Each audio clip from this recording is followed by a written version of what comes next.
The medical revenue cycle, an in-depth look at each step taken from the initial contact with the patient to collecting the funds after services are rendered. So at the end of this presentation, you should be able to answer the following questions. What do certain medical terms mean? What are the steps of the medical revenue cycle? How do you obtain referrals and pre-authorization? How do you calculate charges? And when do you go over costs with the patient? In this presentation, we are going to be discussing some terms that you'll be using during this process that you should become familiar with. First up is a copayment. This is a fixed amount that the patient must pay at time of service. The amount can vary depending on the type of service performed. Next up, we're looking at coinsurance. This is a predetermined percentage of the amount due that the patient must pay in conjunction with their insurance. This does not take effect typically until the deductible is met. The deductible is the annual amount the patient must pay for medical expenses before insurance will begin to pay for covered benefits. Next up is adjudication. This is the process of claim evaluation by the insurance company. After evaluation, the company will then accept, deny, or reject the claim. Last up is cost share. Cost sharing refers to the amount the payment pays in conjunction with their insurance. This can include their copayment, coinsurance, and deductible. Next up, we want to look at the 8 steps involved in the billing and coding process that are necessary to complete the revenue cycle. As we review these steps, remember that they may not all necessarily be completed by one person, but rather a team of people. The first step, pre-registering the patient. 2, establishing financial responsibility. 3, checking in and out the patient. 4, reviewing coding and billing compliance. 5, transmitting claims. 6, monitoring payment education. 7, generating patient statements, and lastly, follow up on payments and collections. So the first step is registering patients. This occurs when a potential patient calls to schedule an appointment with their provider. If they are a returning patient, their information should already be on file, and you need only collect the reason for the visit and schedule a time and date. If they are a new patient, you'll need to collect their insurance and their demographic information. So demographic information includes the patient's name, gender, date of birth, address, contact info, and emergency contact.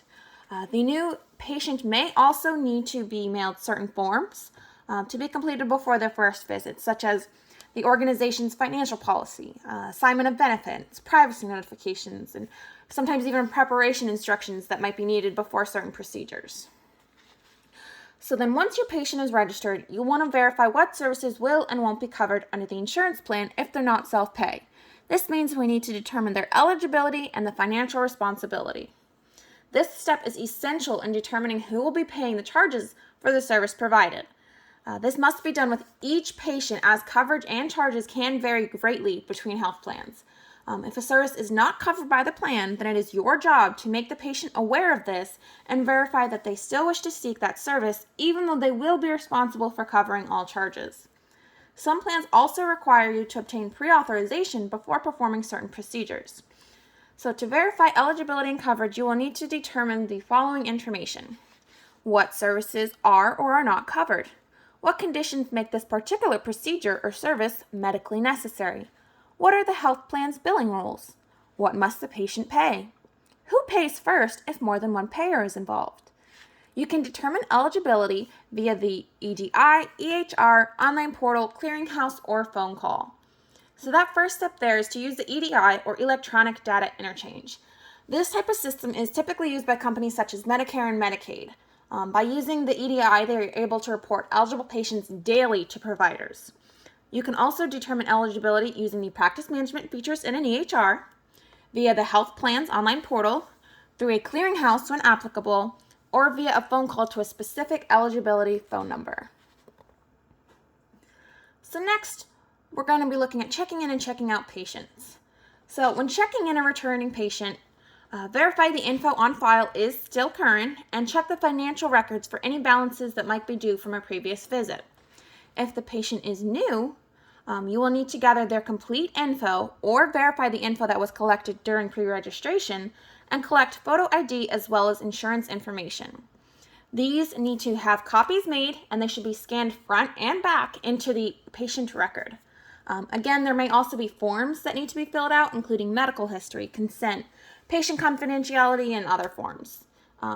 Co-payments and other patient charges are collected either at check-in or check-out depending on the particular provider's policy. So now the patient has gone in, they've had their procedure, it's time to check out. So before the patient leaves the office or building or whatever, they will need to be checked out, meaning that all medical codes entered into the medical record should be verified and the amount billed should be reviewed for accuracy. If there are still charges due from the patient, they should be reviewed with them and payment collected. Payments that could still be due would include the previous balances, the co-payments, the co-insurance, non-cover charges, deductibles, everything we've already discussed. You will also want to schedule any follow-up appointments and send out any referrals to other providers.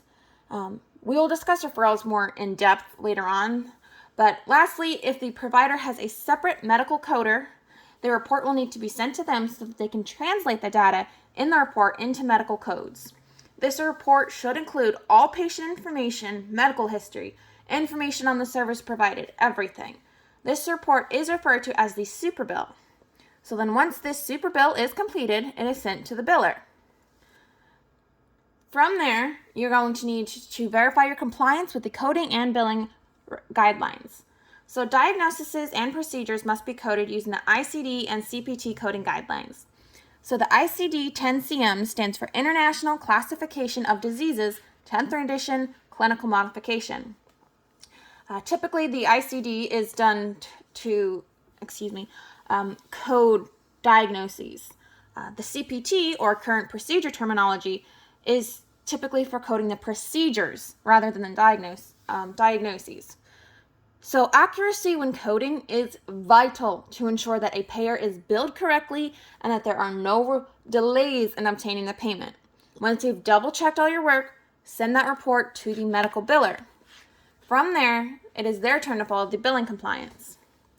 The super bill, once given to the biller, will be entered into a claim form either electronically using the provider's billing software or via a paper format. Each code is associated with a separate fee, so the biller will need to review the codes to determine what procedures are actually billable based on the health plan's rules. The claim should include all the information included in the super bill. That means the patient demographics, the medical history, the diagnoses and procedure codes. Specifically, those will highlight the medical necessity of the services provided. You also need to make sure that the cost of each procedure or service performed is added to the claim, as well as information about the provider, including the NPI number. So the NPI number stands for National Provider Index Number. This is assigned to medical service providers via HIPAA. The NPI number is actually really nice because it helps to simplify and speed up the process of transmitting health information electronically. And then the last step meant to be taken before sending that claim to the payer is to verify, again, everything. Double check your work, make sure everything is in compliance with the HIPAA and OIG regulation standards. Now we're going to look at our last 4 steps. First up, transmitting claims. Claims must be submitted electronically per HIPAA regulations unless there are special circumstances involved. Electronic billing is preferable anyway, as it not only saves time and paper, but also costs less and reduces the likelihood of errors. Now, this isn't to say that all transactions are required to be conducted electronically, just what HIPAA considers standard transactions, such as claims. In case of health plans with a high volume of claims, such as Medicare, you may have to submit the claim through a clearinghouse rather than directly to the payer. So a clearinghouse is a third-party service that transmits the claims to the payer on the provider's behalf. Some plans do require specific forms and formats for billing claims, so clearinghouses are able to help ease some of the burden that could be placed on the medical biller, helping to make for a smoother and more efficient claim process. So now that you've sent the claim to the insurance company, it is going to undergo a process known as adjudication. As we said, this means that the company will be evaluating the claim and deciding whether to accept, deny, or reject it. If the claim is accepted, that means they will process the claim and pay whatever amount they owe based on their rules and patient contract. If the claim is denied, that means the insurance is refusing to pay for the services rendered. So this could occur if the procedure is not covered by the insurance, for instance. Lastly, the insurance could choose to reject the claim. This means that there's an error with the claim. It could be miscoded or missing information. Either way, if this happens, the biller will need to correct the claim and resubmit it to the insurance company. After adjudication, a report examining the amount the insurance is willing to pay is sent to the provider. If the full amount is not being paid for some reason, the report should explain why, including any procedures that are covered or not covered. If the patient has multiple insurance plans, then the amount left over after payment of the initial claim has been made will be sent to the secondary insurance. And again, we've said this before and I'm going to keep saying it, double check the work. The report needs to be checked to ensure that all information is included and that it matches that original claim. If there are any discrepancies, these have to be appealed with the insurance company. The appeal process can be a long and complicated process, which is why accuracy is so important when submitting that initial claim. The last two steps here are going to be generating statements and collecting payments. The patient statement is basically the bill for the services provided. So any remaining amount due to the patient after payment from the insurance is collected. This includes an explanation of benefits, explaining why certain services or procedures were or were not covered, can all be included in that patient statement. And then once the patient is sent the statement, the final step is to make sure that the payment is collected. Got to get that bill paid. So if a bill is not paid in a timely manner, the biller is required to follow up with the patient. When the total amount due is a substantial amount, a payment plan could be set up as well. If the patient continues to fail at paying their bill, the total can then be sent to a collection agency, which will affect the patient's credit. We want to try and avoid that as much as possible. As far as timelines and guidelines go with that, each provider has their own set of guidelines when it comes to the timing of payments, follow-up, and collections, so you will need to check with each provider individually on that. Excuse me. We mentioned referrals in step 3 of the billing process, but what actually is a referral? So some health plans or providers may require you to get a referral before service is provided. Typically, you can obtain referrals from your primary care provider. For instance, if you tell them you're having digestive issues, they may refer you to a GI specialist. If you don't obtain a referral before seeking care with a specialist, the health insurance company could choose to deny the charges. So then, what exactly is the difference between a referral and a pre-authorization? Well, prior authorization is an approved service or prescription from the health plan. This is typically obtained before your visit to the office. So for instance, when I was scheduling my wisdom teeth surgery, I needed to obtain prior authorization from my insurance to determine what was covered, what was not covered, and an estimated cost analysis.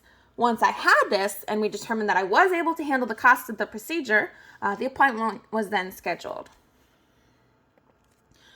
So within the steps of the revenue cycle, we have to determine what will be paid for by the patient and what will be paid for by the health insurance.